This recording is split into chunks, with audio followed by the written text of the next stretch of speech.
चंद्रे हराळे. मी आता 4थी मध्ये शिकते. माझ्या शाळेचे नाव आहे विद्या मंदिर पीरवाडी. मी तुम्हाला गड आला पण सिंह गेला ही कथा सांगणार आहे. संध्याकाळची वेळ होती. आई साहेब आपल्या गडाच्या सर्जातून बाहेर पाहत होत्या. सोनेरी किरणाच्या प्रकाशात एक मोठा भव्य आणि बलाढ्य किल्ला दिसत होता. त्या किल्ल्याचे नाव होते कोंढाणा. त्या किल्ल्यावर मुघलांचं हिरवं निशाण फडकत होतं. तो किल्ला आपल्या स्वराज्यात का नाही या विचारात आईसाहेब मग्न होत्या. तेवढ्यात शिवबा तिकडून आला आणि म्हणाला, आईसाहेब का आहे आपल्या मनात? त्या म्हणाल्या, त्या किल्ल्यावरचं हिरवं निशाण आम्हाला बसतंय. शिवराय म्हणाले, ते तर आम्हालाही गोपतंय. आईची इच्छा ती तर पूर्ण करायला हवी. शिवरायांनी तो किल्ला घेण्याचा प्रयत्न केला. शिवराय विचार करू लागले, त्या कामगिरीसाठी निवडावे कोणाला?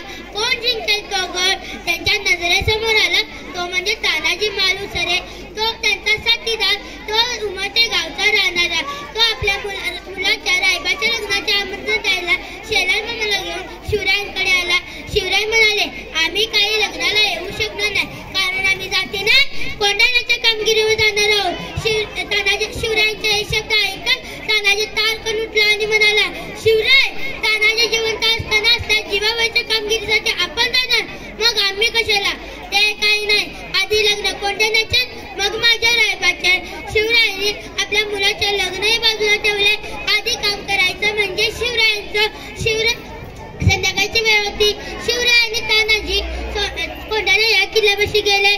शिवराय जिथे उडूप अंधार पडला होता, तानाजी जिथे उभा होता तिथे खोल दरी होती. तानाजीने तीच जागा निवडली आणि तो सूर्याजीला म्हणाला, सूर्याजी, तू 500 मावळे घेऊन कल्याण दरवाजा गाठ. मी 300 मावळे घेऊन गडात चढून वर येतो. गडात चढताच तुम्ही कल्याण दरवाजा उघडा. मुसा एकदम धुळा उडवू शत्रूंचा. तानाजी आणि सूर्याजी आपापल्या वाटेने निघू लागले. तानाजीने आणली होती तिच्यासोबत एक घोरपड. तिचं नाव यशवंती.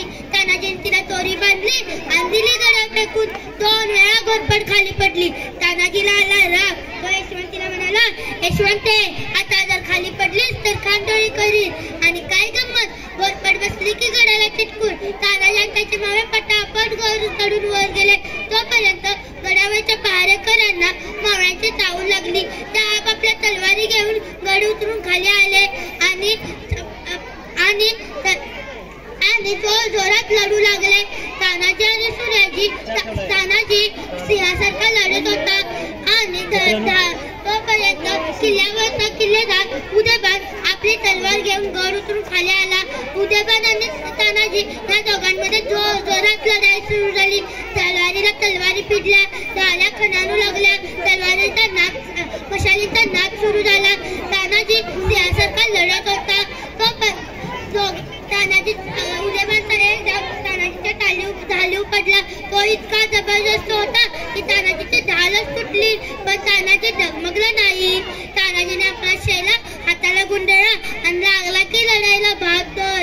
पण घात झाला. दोघांचे गाव एकमेकांच्या अंगावर पडून दोघेही जखमी होऊन धाराकोसळी खाली पडले. सूर्याजीने हे पाहताच सूर्याजी कडापाशी आला. ज्या दोऱ्यावरून मावळे वर चढत होते तो दोरच त्याने कापला आणि म्हणाला, अरे, तुमचा बाप इथे मरून पडला आहे, तुम्ही असे भागूबाई सारखे काय पडताय?